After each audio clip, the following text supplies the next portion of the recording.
Hello बच्चों, मैं अपने इस एक्सिस पीसीएम क्लासेस पे आप लोगों का बहुत बहुत स्वागत करता हूं। और आज जो हम लोग पढ़ेंगे फिजिक्स का पहला चैप्टर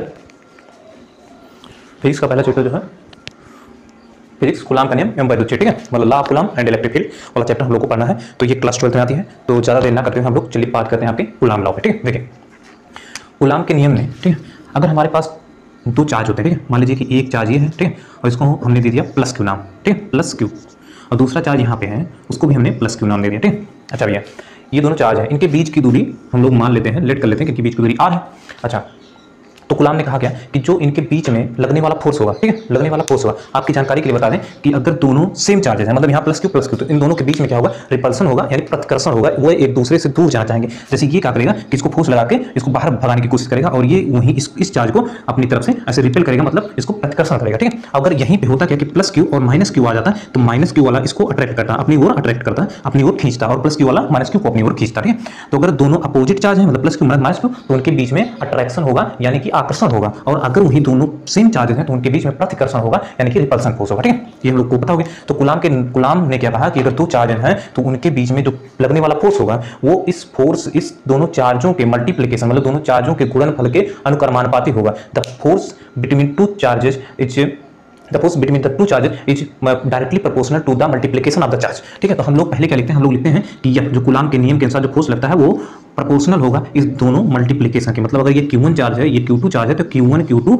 के डायरेक्ट मल्टीप्लिकेशन के अनुक्रमानुपाती यानी प्रोपोर्शनल होगा। और क्या कहा, और ये कहा कि अगर दो चार्जेस हैं उनके बीच में दूरी r है, तो जो फोर्स लगेगा वो व्युत्क्रमानुपाती यानी inversely proportional to the square of the distance between the two charges. तो देखिए इनवर्सली प्रोपोर्शनल मतलब 1/r, और r के स्क्वायर के डायरेक्टली प्रोपोर्शनल। ठीक, तो ये कहा। तो देखिए Q1 Q2 दो चार्जेस थे हमारे बीच में, इनके बीच में r दूरी थी। फिर हुआ क्या भैया कि जो फोर्स लगा कूलाम का वो directly proportional to the multiplication of the पांच चार्जेस। ठीक है, Q1 Q2 के डायरेक्टली प्रोपोर्शनल हो गया, और वही जो इनके बीच की दूरी थी उसके स्क्वायर के इनवर्सली प्रोपोर्शनल हो गया। ठीक है, तो ये दोनों हो गए। अब हम लोग क्या करेंगे कि इन दोनों को एक जगह मिला लेंगे। ठीक है, तो हम लोग लिखेंगे कि समीकरण 1 व 2 से लिख लेंगे, समीकरण 1 व 2 से ऊपर लिख लेंगे समीकरण 1 व 2 से। ठीक है, आप लिख लीजिएगा, फिर आगे बढ़ते हैं। देखिए अगर हम इन दोनों को मिला देंगे तो होगा क्या कि ऊपर हम लोग के पास Q1 Q2 आ जाएगा और नीचे r स्क्वायर हो जाएगा। अगर हम लोगों को पता है कि अगर हम लोग ये जो प्रोपोर्शनल वाला जो चिन्ह है इसको हम लोग हटाते हैं तो एक कांस्टेंट हम लोगों को लिखना होता है, तो वो कांस्टेंट जब बराबर करेंगे तो यहाँ एक कांस्टेंट हम लोगों को k लिखना पड़ेगा, और फिर Q1 Q2 upon r square. ठीक है, Q1 Q2 upon r square. अब प्रयोगों द्वारा ज्ञात हुआ है कि अगर दो चार्जेस जैसे दो इलेक्ट्रॉन ले लिए, उनके बीच में फोर्स देखा गया, उनको दूरी रख के कुछ दूरी पर, तो k की वैल्यू निकल के आई। ठीक है, तो k की वैल्यू एक कांस्टेंट निकल के आती है, उस k की वैल्यू है 9.0 × 10⁹ ठीक है, इतनी वैल्यू निकल के आती है। फिर यहाँ हम लोग को लिखना है Q1 Q2 upon r square. ठीक है, अब इतनी की वैल्यू हमेशा 9.0 × 10⁹ तो लिख नहीं सकते। देखिए इसके लिए एक और निकल के आया, यहाँ पे हम लोग लिख सकते हैं 1/4 पाई एप्सिलॉन नॉट। ठीक है, और Q1 Q2 upon r square.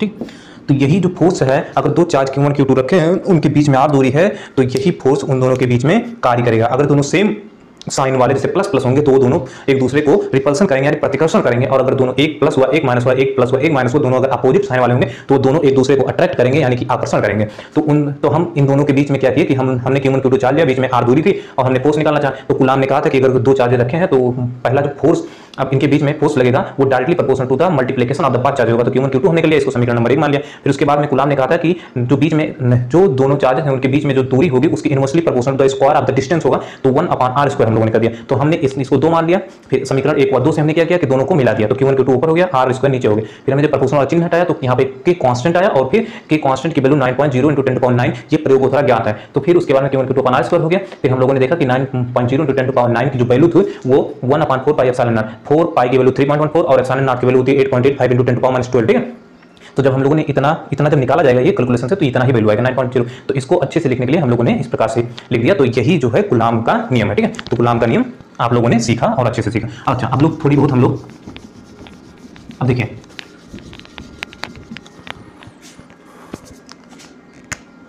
अगर मान लीजिए कहीं पे एक प्रोटॉन है, ठीक है, और एक इलेक्ट्रॉन है, तो इन दोनों के बीच में क्या होगा, अगर r डिस्टेंस है तो इन दोनों के बीच में आकर्षण होगा। ठीक है, एक दूसरे को आकर्षित करेंगे। तो यहाँ पे हम लोग लिखेंगे F = 1/4 पाई एप्सिलॉन नॉट, और इसका भी चार्ज क्यों होता है और इसका भी चार्ज क्यों होता है, मतलब ई चार्ज, ये प्लस में होता है ये माइनस में होता है, डिफरेंस इतना ही है। ठीक है, और अपॉन r स्क्वायर। अगर हम लोग इसकी वैल्यू निकालना चाहें तो इसकी वैल्यू हो जाएगी 9.0 × 10⁹ और ई मतलब कितना होता है भैया 1.6 × 1.6। ठीक है, और इसका मान होता है, ई का मान होता है 1.6 गुणे 10⁻19 कूलम, ठीक है। तो देखिए 1.6 1.6 और 19 दो बार लिखा जाएगा तो 38 हो जाएगा अपॉन आर स्क्वायर जितनी दूरी आप लोगों को दी रहेगी क्वेश्चन में वो आप लोग अप्लाई कर देंगे तो यही आपकी वैल्यू निकल आएगी, ठीक है भैया।